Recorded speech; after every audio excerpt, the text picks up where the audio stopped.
Mesdames, Messieurs, bonjour. Votre revue d'actualité de ce mercredi. L'ancien Premier ministre sénégalais Amadou Ba a déclaré avoir été reçu mardi à Tivaouane par le khalife général des Tidjanes qui lui a conseillé d'œuvrer pour la paix et la sérénité dans le pays.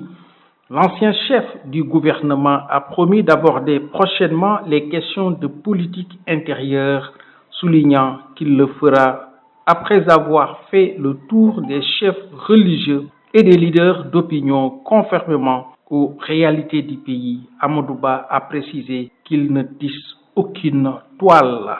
L'Agence pour l'économie et la maîtrise de l'énergie, AEME, va lancer début août une campagne d'urgence de sensibilisation dans la région de Diourbel en vue d'aider les ménages à réduire leur consommation énergétique, annonce le chef de son antenne régionale Amadou Ba. Durant cette campagne, dit-il, il sera question d'expliquer aux populations l'importance d'atteindre les lampes dans les pièces non utilisées et d'utiliser des équipements modernes, réfrigérateurs, climatiseurs, lampes à faible consommation énergétique. Il a signalé que dans le cadre de l'accompagnement de l'administration, l'antenne régionale de l'AEME a effectué un audit énergétique de 15 bâtiments publics. Un atelier régional de sensibilisation sur l'intégration du genre dans le dialogue social et le management des ressources humaines s'est ouvert ce mercredi à Saint-Louis à l'intention des responsables et délégués du personnel. Selon une note remise à la presse, ce programme vise à renforcer les capacités stratégiques du ministère chargé du travail dans la conception des réformes du droit du travail. Il s'emploie notamment à accroître la transparence, l'uniformité et l'efficacité de l'application du droit par le biais du développement et du conseil en amélioration des processus au profit de l'administration du travail. Le programme préconise ainsi des mesures de formation continue pour les inspecteurs et inspectrices du travail et les juges du tribunal du travail, lit-on dans ce texte. Une campagne de vérification périodique des instruments de mesure est en cours dans la région de Kaolack.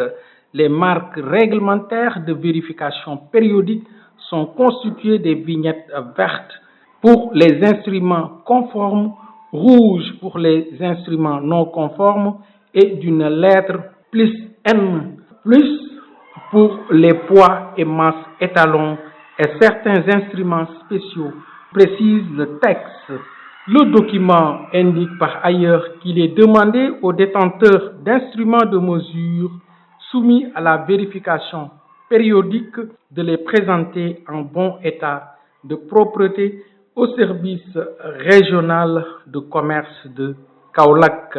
La campagne de vérification périodique des instruments de mesure a été officiellement lancée le 25 mai dernier. Monsieur Ousmane Sonko a fait une déclaration: on n'acceptera plus l'interdiction du voile dans certains établissements scolaires. Ouvrons la page internationale de cette revue d'actualité.